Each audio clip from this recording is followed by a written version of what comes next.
Ini Pak, mungkin langsung saja terkait pertanyaan pertama itu bagaimana menurut Bapak terkait perkembangan teknologi secara umum, Pak? Teknologi IT tapi gitu ya, atau umum? IT sih lebih tepatnya seperti itu, Pak. Mungkin umum juga bisa, IT juga bisa, Pak. Oke, baik, terima kasih. Jika terkait dengan perkembangan teknologi saat ini, ya tentu kita bisa lihat hasil-hasil teknologi saat ini ya, terutama di bidang IT lah. Jadi kenapa di bidang IT? Karena IT ini sudah masuk ke semua lini kehidupan gitu ya. Jadi bukan dari teknologi yang lain tidak. Sebagai contoh misalnya kalau teknologi antariksa kan kita nggak semuanya kan. Kemudian teknologi penerbangan, perkapalan, teknologi katakanlah apa yang lain begitu ya. Nah, tapi kalau teknologi IT ini masuk sampai ke dalam kamar kita sendiri gitu. Wujudnya apa? Wujudnya berupa smartphone yang kita pakai saat ini kan.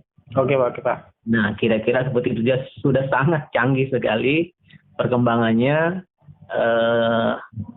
Intinya adalah bagaimana terjadi pertukaran data dan informasi yang luar biasa. Dan sekarang bukan disebut data dan informasi, tapi sekarang sudah mengarah kepada knowledge, jadi pengetahuan, tukar-menukar pengetahuan gitu.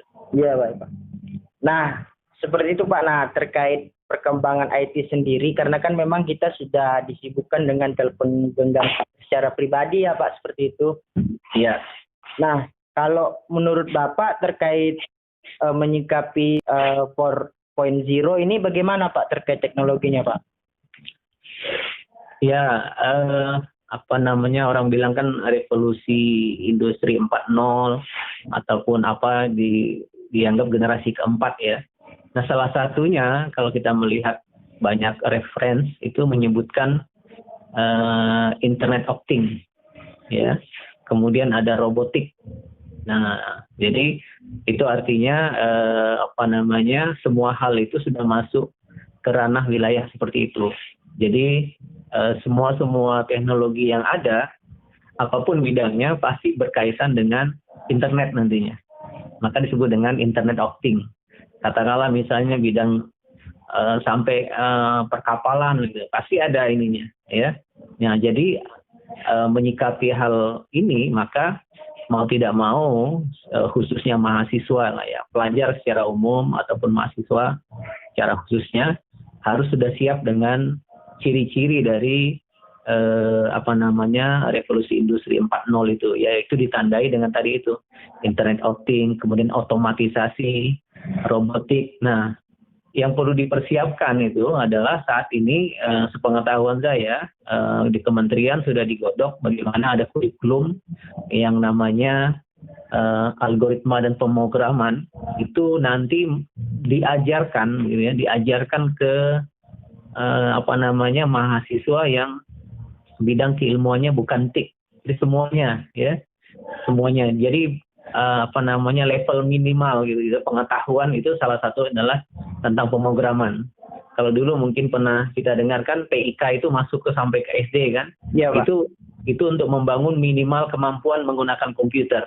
Jadi anak SD sekarang, wah tuh udah jago kan, pakai komputer, pakai laptop, pakai smartphone kan, udah kalah kita lagi, apalagi main game. Itu artinya sudah dianggap sebagai kemampuan minimal. Nah, langkah berikutnya itu masuk ke punya kemampuan pemrograman, walaupun nanti disesuaikan. Jadi nanti mahasiswa hukum, masuk pertanian, ekonomi, dia punya wawasan itu. Kenapa perlu wawasan itu? Agar dia bisa mengelingkan bidang pekerjaan dia dengan proses otomatisasi tadi.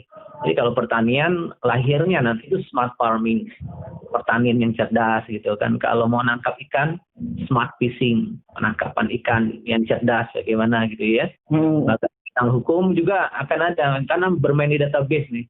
Nah, gitu, kira-kira seperti itu ya. Jadi kalau harus menyikapi ya Anda harus move on lah. Tidak bisa lagi bilang itu ranahnya anak IT, enggak. Sekarang sudah dibuat itu menjadi pengetahuan dasar lah begitu ya. Semua orang mesti tahu gitu. Kira-kira seperti itulah. Iya, Pak. Nah, ini ada beberapa menurut Bapak ini saya saya catat di sini sangat menarik ya Pak. Yang pertama memang algoritma dan Pemrograman ya. itu memang sangat dibutuhkan di basic level mahasiswa, bahkan juga sudah masuk di sekolah-sekolah dasar ataupun SMA. Nah, ini memang fokusnya memang kita pengen ada sebuah media gitu Pak ya. Jadi memang lebih ranah kepada ke pendidikan untuk mencari solusi pendidikan yang lagi marak-maraknya ini kan PJJ Pak, pembelajaran jarak jauh. Nah, kira-kira menurut Bapak terkait aplikasi atau web yang cocok kira-kira untuk menjadi media pembelajaran di saat PJJ ini seperti apa Pak? Ya, jadi ini memang tantangannya sekarang ini kan, apalagi setelah COVID melanda ini, mau nggak mau kan semua bergerak nih ya, mengubah cara pembelajaran menjadi daring dalam jaringan atau internet atau orang istilahnya online. Nah memang media-media yang dipakai sebenarnya variasinya sangat banyak, tetapi yang jadi masalah kan apakah media ini itu cukup untuk menyampaikan informasi gitu ya, sehingga orang yang mendengarnya begitu itu bisa menangkap apa yang disampaikan. Jadi memang kalau menurut saya sih memang bukan teknologinya yang harus karena teknologinya sudah mendukung semua ya, mau pembelajaran bentuknya apapun gitu ya, tetapi kontennya ini, format kontennya seperti apa? Apakah formatnya dalam bentuk video seperti di YouTube itu jauh lebih efektif kan gitu, atau berbentuk animasi ya, berbentuk animasi, tapi animasi nanti kalau dijalankan ya juga bentuknya video juga, tapi ada animasi yang bisa menjelaskan suatu kasus gitu ya. Nah, jadi kalau terkait dengan konten tentu semakin banyak kontennya atau yang disebut dengan multimedia itu tentu jauh lebih baik kan. Ya, Pak. Itu ada animasinya, ada videonya, ada teksnya, dan itu harus disusun dengan proporsional. Ya, bayangkan kalau hanya teks saja, jangan-jangan mahasiswa tidur tuh, ya. Iya betul. Nah, karena dia buka laptop, dia tidak langsung mandang layar gitu. Nah, kemudian dibantu dengan suara, jadi dia masih bisa mendengarkan suara tanpa melihat laptop. Jadi paling tidak ibaratnya kan menggantikan mendengar gitu ya, mendengar guru atau dosen berbicara, tapi dia tidak melihat gitu kan. Nah, jadi kalau memang pengen mengembangkan media yang pembelajaran yang baik, sebenarnya kan sudah ada ininya nih. Saya lupa itu kalau di teknologi pembelajaran kan ada. Kita bisa berapa persen melihat, berapa yang bisa kita serap dengan melihat, berapa persen yang dapat kita serap dengan hanya mendengar, dengan hanya membaca dan seterusnya. Kombinasinya itu tentu akan menambah daya daya tangkap begitu ya. Nah, yang paling menarik itu sebenarnya bagaimana membangun konten yang interaktif. Interaktif itu artinya dia nggak bisa hanya sekedar didengar, ditonton gitu. Jadi harus ada interaksi dengan orang yang menggunakan. Ya Pak. Misalnya dia diminta masukkan sesuatu gitu kan. Mau nggak mau kan yang belajar ini, yang pelajar atau mahasiswa ini, mau nggak mau kan dia mengetikkan sesuatu ya. Jadi dia ibaratnya on gitu ya, nggak nyantai-nyantai. Nah kan kalau dari sisi yang mau belajar kan, ini konten udah bagus, tapi dia tiduran gitu ya. Nah, tapi kalau dikemas misalnya dengan lebih interaktif, jadi ada respon langsung, tolong berikan apa begitu ya, masukkan apa, ada perintah itu seolah berinteraksi begitu. Nah, mau nggak mau kan dia nggak bisa tiduran, nggak bisa nyantai-nyantai, jadi dia fokus di depan mungkin laptopnya, terus berinteraksi dan mendapatkan respon dari aplikasi yang dibangun.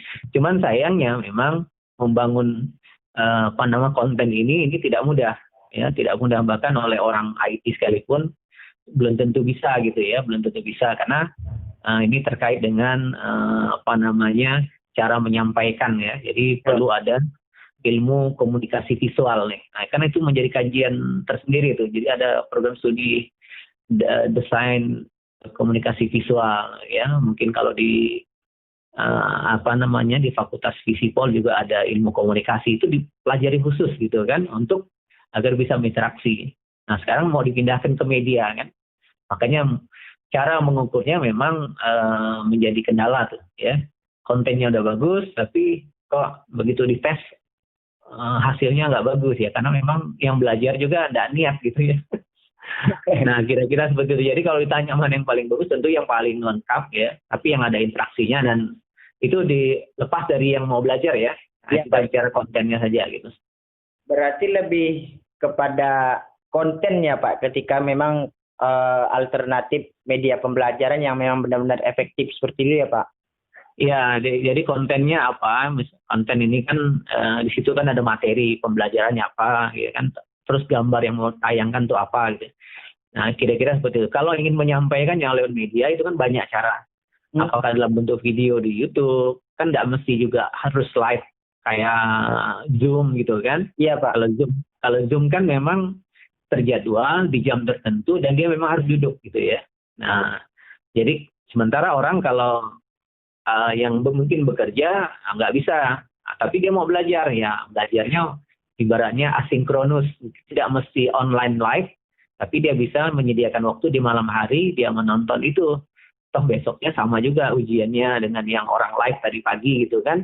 Iya Pak. Nah, kira-kira seperti itu. Jadi kalau kontennya bagus, nggak mesti kayak kita tadi nih, kita komunikasi tiba-tiba jalur komunikasi kita terganggu kan. Iya. Nah, tapi kalau disampaikan saya ada channel YouTube, nonton aja channel itu saya kapan-kapan koneksi bagus, download gitu kan. Nah, jadi kan ada arsipnya, dan bisa di-share ke banyak orang. Nah, kalau sekarang ini kan langsung misalnya hanya berdua saja misalnya kan.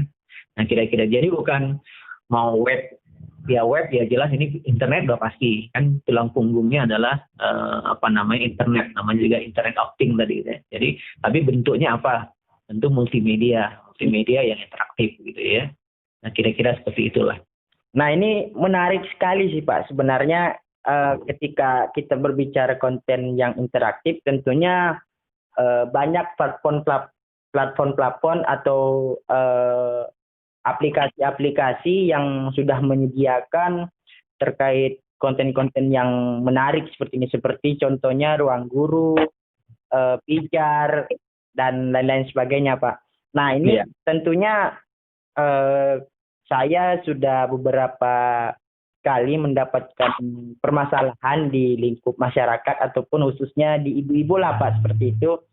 Nah, mereka terlalu banyak mengeluhkan terkait kuota internet.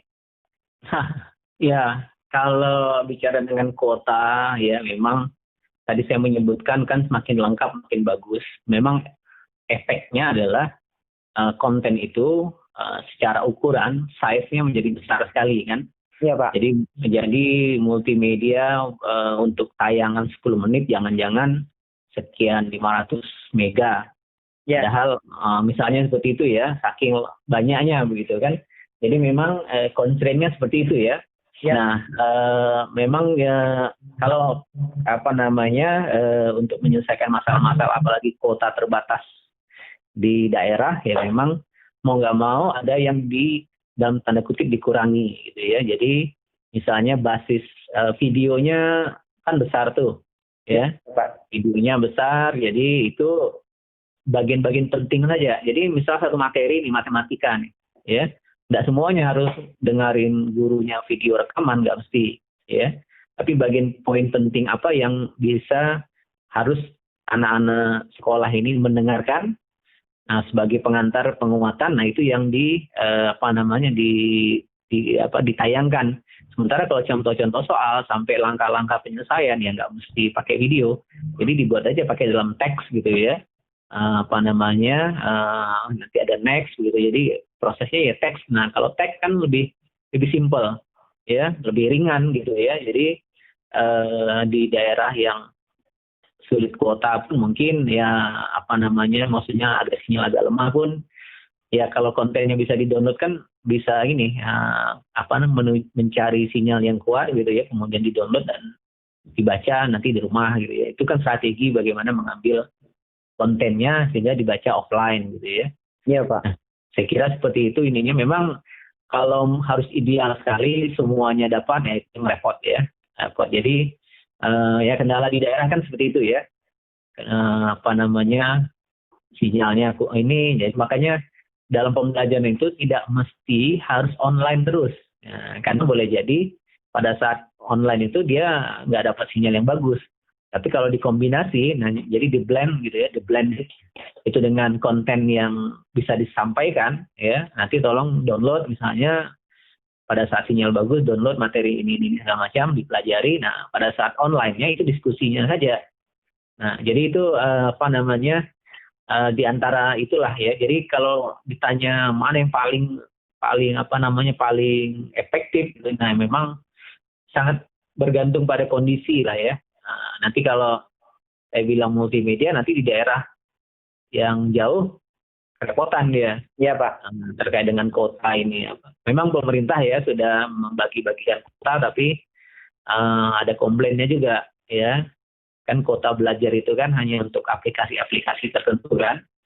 Bisa untuk pakai Zoom, pakai Google Meet. Tetapi materi pembelajaran kadang-kadang guru juga mengasih link tapi nonton ke YouTube kan. Nah YouTube-nya kan tidak di cover di situ. Jadi dia mengcover kuota belajar itu untuk jika kelasnya kelas online, pakai Google Meet, pakai Zoom meeting, pakai Webex dan seterusnya gitu. Itu juga inilah ya ya memang mau nggak mau masyarakat semuanya investasi ke kuota ini yang jadi trouble ya. Saya kira, nah caranya memang ya harus ada konten-konten suplemennya. Ya, suplemen itu ya yang pakai web biasa begitu ya, pakai handphone yang jadul pun bisa gitu ya. Nah, jadi tidak perlu yang berat-berat gitu. Berarti Bapak ini memang lebih fokus kepada konten yang benar-benar interaktif antara guru dan juga siswa seperti itu ya Pak? Ya, jadi kaitannya untuk interaktif ini kan agar ada respon dari yang belajar kan, jadi dia nggak tiduran. Tetapi alternatifnya memang kalau kita harus mengurangi konten itu sehingga ibaratnya text based gitu ya, hanya teks atau hanya gambar saja kayak website biasa, mau tidak mau tergantung yang belajar nih. Kalau yang belajar mahasiswa kan dia sudah dewasa sebenarnya. Tapi kalau yang belajar siswa SD, mau nggak mau orang tuanya memang harus mendampingi benar-benar bersama orang tua untuk membaca itu juga jadinya kan. Nah memang tergantung dari orang tuanya lagi nih ada waktu atau tidak. Jadi memang teknologi ini ada membantu, tetapi di belakang layarnya mungkin ada yang kesulitan gitu kan. Sebagai contoh sekarang lah ya, kalau guru-guru semuanya online untuk anak SD, sementara orang tuanya misalnya dua-duanya bekerja di jam itu, ada kebetulan ngantor gitu. Nah siapa yang ngawasi kan gitu ya? Iya, Pak. Dia mengoperasikannya nggak bisa, atau malah dia nonton YouTube-an terus atau apa gitu kan, disuruh belajar malah ada ini kan. Nah akhirnya kan banyak distrategikan, akhirnya soal diberikan tapi nanti pengumpulannya malam, tunggu orang tua udah pulang, nanti baru belajar sama-sama. Nah, itu salah satu strategi ininya ya, belajarnya, tapi kontennya tetap sama gitu, dikasih baik PowerPoint atau bentuk file PDF atau suruh nonton YouTube. Nah, itu kan variasi media ya, sehingga diyakini oleh guru bahwa kalau ini semuanya dibaca harusnya siswa sudah bisa gitu ya. Walaupun kadang-kadang namanya teks ya, tulisan kan kadang-kadang simple gitu ya. Jadi apa nih maksudnya? Jadi tanya lagi orang tua. Makanya banyak orang tua kadang-kadang stres juga ditanya anaknya. Mak ini gimana mak? Mak udah lupa dah gitu kan. Ya, nah, tahu-tahunya mamanya belajar lagi mau. Nah itu kalau guru kan langsung berinteraksi dia. Saat itu di kelas, misalnya kan kalau yang konvensional ya, datang jam 7 pagi dan anak sudah menyiapkan diri untuk belajar.